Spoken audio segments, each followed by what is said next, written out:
একজন মেধাবী ছাত্র সারা জীবনে একটি কিংবা বড় জোর দুটি স্বপ্ন দেখেন: ভালোভাবে পড়ালেখা করে একটি ভালো চাকরি জোগাড় করা এবং সমাজে প্রতিষ্ঠিত হওয়া।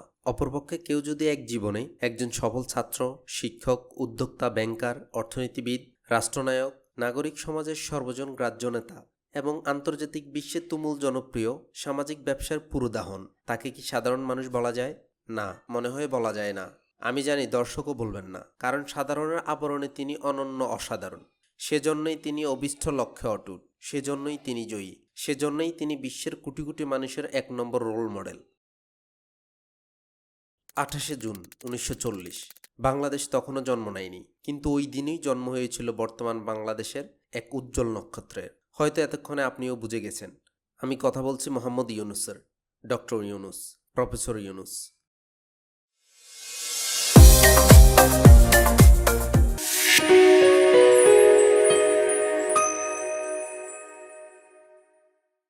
ব্রিটিশ ভারতের বাংলা প্রেসিডেন্সির বর্তমান বাংলাদেশ, চট্টগ্রামের হাটহাজারীর কাপ্তাই সড়কের বাতুয়া গ্রামে একটি বাঙালি মুসলিম পরিবারে জন্মগ্রহণ করেন মোহাম্মদ ইউনূস। 9 ভাই বোনের মধ্যে তিনি ছিলেন তৃতীয়। মাত্র 15 বছর বয়সে চট্টগ্রাম কলেজিয়েট স্কুল থেকে ম্যাট্রিকুলেশন পরীক্ষা উত্তীর্ণ হয়ে তিনি সেই সময় পূর্ব পাকিস্তানের 39,000 ছাত্রের মধ্যে 16তম স্থান অর্জন করেন। উচ্চ মাধ্যমিক শেষ করার পর 1957 সালে তিনি ঢাকা বিশ্ববিদ্যালয়ের অর্থনীতি বিভাগে ভর্তি হন। 1960 সালে বিএ এবং 1961 সালে এমএ ডিগ্রি অর্জনের পর তিনি চট্টগ্রাম কলেজে অর্থনীতির প্রভাষক হিসেবে যোগ দেন। 1965 সালে ডক্টর ইউনূস ফুলব্রাইট স্কলারশিপ পেয়ে মার্কিন যুক্তরাষ্ট্রে পড়াশোনা করার সুযোগ পান। 1971 সালে ভ্যান্টারবিল্ট বিশ্ববিদ্যালয়ের graduate program in economic development থেকে অর্থনীতিতে পিএইচডি ডিগ্রি অর্জন করেন। 1969 থেকে 1972 সাল পর্যন্ত তিনি মিডল টেনেসি স্টেট ইউনিভার্সিটির অর্থনীতি সহকারী অধ্যাপক হিসেবে কাজ করেন। ইন্টারেস্টিং ফ্যাক্ট হচ্ছে, ডক্টর ইউনূস জন্মগ্রহণ করেন অখণ্ড ভারতে, ম্যাট্রিক পাশ করেন পূর্ব পাকিস্তানে এবং নোবেল পুরস্কার অর্জন করেন স্বাধীন বাংলাদেশ সৃষ্টি হওয়ার পর। 1967 সালে ইউনূস যখন ভ্যান্টারবিল্ট বিশ্ববিদ্যালয়ে পড়াশোনা করছিলেন, সেই সময় তিনি ভেরা ফরস্টনকোর সাথে পরিচিত হন, যিনি ভ্যান্টারবিল্ট বিশ্ববিদ্যালয়ে রাশিয়ান সাহিত্যের একজন ছাত্রী ছিলেন এবং যুক্তরাষ্ট্রের ট্রেন্টন, নিউ জার্সিতে রাশিয়ান অভিবাসীদের কন্যা ছিলেন। তারা 1970 সালে বিবাহ বন্ধনে আবদ্ধ হন। ইউনূসের ভেরার সাথে বিবাহ বিচ্ছেদ ঘটে 1969 সালে চট্টগ্রামে তাদের মেয়ে মনিকা ইউনূসের জন্মের কয়েক মাস পরেই। কারণ ভেরা দাবি করেন যে বাংলাদেশ একটি শিশু পালন করার জন্য ভালো জায়গা নয় এবং নিউ জার্সিতে ফিরে যান। 1971 সালে মুক্তিযুদ্ধের সময় ডক্টর ইউনূস যুক্তরাষ্ট্রে একটি নাগরিক কমিটি গঠন করেন এবং মুক্তিযুদ্ধের জন্য সমর্থ সংগ্রহের লক্ষ্যে বাংলাদেশ ইনফরমেশন সেন্টার পরিচালনা করেন। যুদ্ধ শেষে তিনি বাংলাদেশে ফিরে সরকারের পরিকল্পনা কমিশনে কাজ করেন, কিন্তু কাজটি একঘেয়ে লাগায় তিনি পদত্যাগ করে চট্টগ্রাম বিশ্ববিদ্যালয়ে অর্থনীতি বিভাগের সহযোগী অধ্যাপক এবং বিভাগীয় প্রধান হিসেবে যোগ দেন। ডক্টর মোহাম্মদ ইউনূস 1996 সালে সাবেক প্রধান বিচারপতি মোহাম্মদ হাবিবুর রহমানের নেতৃত্বে গঠিত তত্ত্বাবধায়ক সরকারের উপদেষ্টা হিসেবে দায়িত্ব পালন করেন। তিনি প্রাথমিক ও গণশিক্ষা মন্ত্রণালয়, বিজ্ঞান ও প্রযুক্তি মন্ত্রণালয় এবং পরিবেশ ও বন মন্ত্রণালয়ের দায়িত্বে ছিলেন। ডক্টর ইউনূস 1974 সালে বাংলাদেশের দুর্ভিক্ষের সময় দারিদ্র্যের বিরুদ্ধে তার সংগ্রাম শুরু করেন। তিনি উপলব্ধি করেন যে ছোট ছোট ঋণ দরিদ্র মানুষের জীবনে মান উন্নয়নে অত্যন্ত কার্যকর হতে পারে। এই উপলব্ধি থেকেই তিনি গ্রামীণ অর্থনৈতিক প্রকল্প চালু করেন। 1976 সালে ডক্টর ইউনূস চট্টগ্রাম বিশ্ববিদ্যালয়ের কাছে চোবরা গ্রামের দরিদ্র পরিবারের সঙ্গে দেখা করতে গিয়ে দেখেন যে সামান্য ঋণও দরিদ্র মানুষের জীবনে বড় পরিবর্তন আনতে পারে। গ্রামে মহিলারা যারা বাঁশের আসবাব তৈরি করেন, তাদেরকে বাঁশ কেনার জন্য উচ্চ সুদে ঋণ নিতে হতো এবং তাদের মুনাফার বেশিরভাগই ঋণদাতাদের দিতে হতো। প্রথাগত বেঙ্গলি দরিদ্রের উচ্চ ঝুঁকি মনে করে ছোট ঋণ দিতে আগ্রহী ছিল না, কিন্তু ডক্টর ইউনূস বিশ্বাস করতেন যে দরিদ্রদের সুযোগ দিলে তারা নিজেদের মুনাফা রাখতে পারবে এবং ক্ষুদ্র ঋণ হতে পারে একটি কার্যকর ব্যবসায়িক মডেল। তিনি তার নিজের টাকা থেকে $27 ঋণ দেন গ্রামের 42 জন মহিলাকে, যারা এই ঋণ দিয়ে 50 পয়সা টাকা লাভ করেন। এই ধারণা পরবর্তীতে গ্রামীণ ব্যাংক হিসেবে সুপরিচিত হয়ে ওঠে। প্রাক্তন মার্কিন প্রেসিডেন্ট বিল ক্লিনটন ডক্টর ইউনূসকে নোবেল পুরস্কার দেওয়ার পক্ষে জোরালো সমর্থন করেছিলেন। তিনি রোলিং স্টোন ম্যাগাজিনে এবং তার আত্মজীবনী মাই লাইফে এই বিষয়ে লেখেন। 2002 সালে ক্যালিফোর্নিয়া বিশ্ববিদ্যালয় বার্কলিতে এক ভাষণে প্রেসিডেন্ট ক্লিনটন ডক্টর ইউনূসকে উল্লেখ করে বলেন, একজন ব্যক্তি যিনি অনেক আগেই নোবেল পুরস্কার পাওয়ার যোগ্য ছিলেন, এবং আমি এই কথা বলতেই থাকব যতক্ষণ না তারা অবশেষে তাকে নোবেল পুরস্কার দেয়। অবশেষে ডক্টর ইউনূস ও গ্রামীণ ব্যাংক যৌথভাবে 2006 সালে শান্তিতে নোবেল পুরস্কার অর্জন করেন। তিনিই প্রথম বাংলাদেশি হিসেবে এই সম্মান লাভ করেন। নোবেল পুরস্কার পাওয়ার পর ডক্টর ইউনুস ঘোষণা করেন যে তিনি 14 লক্ষ 2024 সালে প্রায় 21 লক্ষের সমতুল্য টাকার একটি অংশ দিয়ে দরিদ্রদের জন্য কম খরচে উচ্চ পুষ্টির খাবার তৈরির জন্য একটি কোম্পানি গড়ে তুলবেন। বাকিটা তার নিজ জেলা চট্টগ্রামে ইউনুস বিজ্ঞান ও প্রযুক্তি বিশ্ববিদ্যালয় এবং বাংলাদেশের দরিদ্রদের জন্য একটি চক্ষু হাসপাতাল প্রতিষ্ঠার জন্য ব্যবহার করবেন। 1997 সালের 26শে মার্চ হাসিনার অফিসে গ্রামীণফোনের উদ্বোধন অনুষ্ঠান হয়, যেখানে গ্রামীণফোন ব্যবহার করে নরওয়েজীয় প্রধানমন্ত্রী থরবিয়ান জগল্যান্ডকে হাসিনা এই অনুষ্ঠানে ইউনুসের প্রশংসা করেন, বলেন যে ইউনুস এবং গ্রামীণ ব্যাংক অসাধারণ কাজ করেছে এবং গ্রামীণ ব্যাংকের সাফল্য দরিদ্রের ক্ষুদ্র ঋণ প্রদানে আশাবাদ সৃষ্টি করেছে।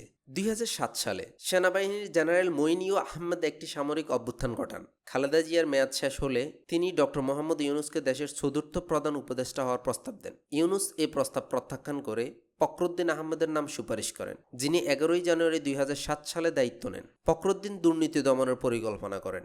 খালেদা জিয়া এবং শেখ হাসিনা তা সমালোচনা করেন।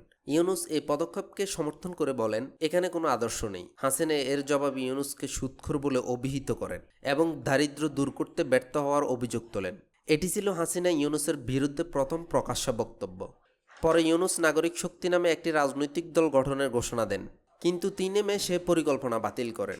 এই দীর্ঘ সম্পর্কের অবসান ঘটে 2007 সালে, যখন ইউনুস নাগরিক শক্তি নামে একটি রাজনৈতিক দল গঠনের ইচ্ছা প্রকাশ করেন।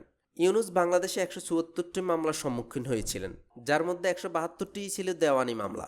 এসব অভিযোগের মধ্যে ছিল শ্রম আইন লঙ্ঘন, দুর্নীতি এবং অর্থ পাচার, যা ইউনুস দাবি করেছিলেন রাজনৈতিকভাবে প্রণোদিত। 2011 সালের 11 জানুয়ারি শেখ হাসিনার দ্বিতীয় মন্ত্রিসভা গ্রামীণ ব্যাংকের কার্যক্রম পর্যালোচনার ঘোষণা দেয়। ইউনুসের বিরুদ্ধে নানা অভিযোগ তোলা হয়। এসব অভিযোগের পিছনে রাজনৈতিক উদ্দেশ্য থাকতে পারে বলে মনে করা হয়। 2007 সাল একটি ছোট বামপন্থী দলের স্থানীয় রাজনীতিবিদ ইউনুসের বিরুদ্ধে একটি মামলা দায়ের করেন, যার কারণ ছিল ইউনুসের একটি বক্তব্য, যেখানে তিনি বলেছিলেন বাংলাদেশের রাজনীতিবিদরা শুধুমাত্র ক্ষমতার জন্য কাজ করেন, এখানে কোনো আদর্শ নেই। 2008 সালে নিউ ইয়র্ক সিটিতে তার নতুন বইয়ের উদ্বোধন অনুষ্ঠানে ইউনুসের বিরুদ্ধে কিছু অভিযোগ তোলা হয়। এসব অভিযোগের পিছনে ছিল ভারত ও মেক্সিকোতে কিছু লাভজনক ক্ষুদ্র ঋণ প্রতিষ্ঠানের কার্যক্রম। 2011 সালের 27শে জানুয়ারি ইউনুস ঢাকা সিটি কর্পোরেশন খাদ্য নিরাপত্তা আদালতে একটি মামলায় হাজির হন, যেখানে তাকে ভেজাল দই উৎপাদনের অভিযোগে অভিযুক্ত করা হয়। এই দই গ্রামীণ ডানন দ্বারা উৎপাদিত হয়, তবে ইউনুসের আইনজীবী অভিযোগগুলো মিথ্যা এবং ভিত্তিহীন বলে দাবি করেন। ডক্টর ইউনুস বরাবরই সাদামাথা, নির্মোহ একজন ব্যক্তিত্বের মানুষ। অনুদানের টাকায় প্রতিষ্ঠিত এই গ্রামীণ ব্যাংকে তার কোনো অংশীদারিত্ব নেই কোনো মালিকানাও। বিভিন্ন তথ্যমতে সারা পৃথিবীর 107টা বিশ্ববিদ্যালয় তাদের নিজেদের উদ্যোগে মোহাম্মদ ইউনুস সেন্টার স্থাপন করা হয়েছে। ডক্টর ইউনুস প্রায়শ বলেন, নিজের জন্য টাকা কামানো হয়তো হ্যাপিনেস, অন্যের উপকার করা হচ্ছে সুপার হ্যাপিনেস। তিনি মুষ্টিমেয় ব্যক্তির হাতে অডেল সম্পদের পুঞ্জীভূত না হওয়ার ব্যাপারে সদা সোচ্চার। তিনি মনে করেন সবাই এককভাবে সম্পত্তির মালিক হতে থাকলে গরিব আরও গরিব হয়ে যাবে, ধনী আরও ধনী হবে, ফলে বিশ্ব ব্যবস্থা অচল হয়ে পড়বে। 1978 সাল থেকে 2021 সাল পর্যন্ত ডক্টর ইউনুস জাতীয় ও আন্তর্জাতিক সহ প্রায় 145টি পুরস্কার অর্জন করেছেন। দ্বিতীয় স্বাধীনতা পেয়ে জনতা মুক্ত নিঃশ্বাস ফেলছে। সামষ্টিক অর্থনীতিতে অবদান রাখা এই অর্থনীতিবিদ সুচারুভাবে দেশ পরিচালনা করবেন বলে আমরা বিশ্বাস করি। দূষিত শাসনের খপ্পরে পড়া রাষ্ট্র ব্যবস্থায় গণতান্ত্রিক সংস্কারের কাজে আমরা আশা করি ডক্টর ইউনুসের নেতৃত্বাধীন অন্তর্বর্তী সরকার দেশের আইন শৃঙ্খলা পরিস্থিতি দ্রুত স্বাভাবিক করবে, অন্ধকার যুগ থেকে বাংলাদেশকে আলোর পথে ফিরিয়ে আনবে। পাশাপাশি বাংলার বীর আবরার হত্যাসহ দেশ জুড়ে অন্যান্য শহীদ ছাত্র জনতা ও আহতদের পরিবারে যথাযথভাবে ক্ষতিপূরণ দিতে সক্ষম হবেন এবং দ্রুত গতিতে হত্যাকারীদের বিচারের মুখোমুখি দাঁড় করাতে পারবেন। প্রফেসর ডক্টর মোহাম্মদ ইউনুসের দারিদ্র্য দূরীকরণে 40টির বেশি দেশ অনুসরণ করেছে তার সামাজিক ব্যবসার মডেল। ডক্টর ইউনুসের চিন্তা, ভবিষ্যৎ লক্ষ্য ও তার জীবন আদর্শ নিয়ে বিশ্বের 80টিরও বেশি বিশ্ববিদ্যালয় কলেজে গবেষণা হয়। পৃথিবীর মধ্যে ইউনুস হলেন মাত্র 7 জন ব্যক্তির একজন, যিনি নোবেল শান্তি পুরস্কার, যুক্তরাষ্ট্রের প্রেসিডেন্সিয়াল মেডেল অব ফ্রিডম এবং যুক্তরাষ্ট্রের কংগ্রেশনাল গোল্ড মেডেল পেয়েছেন। 2024 সালের 5ই আগস্ট শেখ হাসিনার পদত্যাগের পর বাংলাদেশে রাজনৈতিক অচলাবস্থার সৃষ্টি হয়। 8ই আগস্ট 2024 তারিখে ডক্টর ইউনুস আনুষ্ঠানিকভাবে অন্তর্বর্তীকালীন সরকারের প্রধান উপদেষ্টা হিসেবে শপথ গ্রহণ করেন। অ্যামনেস্টি ইন্টারন্যাশনাল ডক্টর ইউনুসের দোষী সাব্যস্তকরণকে বিচার ব্যবস্থার স্পষ্ট অপব্যবহার বলে ঘোষণা করেছিল। পরবর্তীতে 2024 সালের 7ই আগস্ট আপিলের পর ডক্টর ইউনুস সহ অন্যরা খালাস পান। শেষ করব ডক্টর ইউনুসের বিখ্যাত 3 জিরোস পলিসি দিয়ে। তিনি বিশ্বব্যাপী প্রচার করেন জিরো কার্বন ইমিশন, দারিদ্র্য হ্রাসের জন্য জিরো পভার্টি এবং সবাইকে উদ্যোক্ত বানানোর মাধ্যমে জিরো আনএমপ্লয়মেন্ট তথ্য, যার প্রয়োগে একটি সুন্দর পৃথিবী ও উন্নত আগামী গড়া সম্ভব। নোবেল পুরস্কার বিজয়ের মাধ্যমে জনগণকে সম্ভাবনার যে অসীম স্বপ্ন দেখিয়েছিলেন তিনি, কি অসাধারণভাবে 18 বছর পরে তিনি সেই স্বপ্নকে বাস্তব করার সবচেয়ে মোক্ষম সুযোগটি পেয়ে গেলেন। দেখা যাক তিনি কতটুকু সফল হতে পারেন।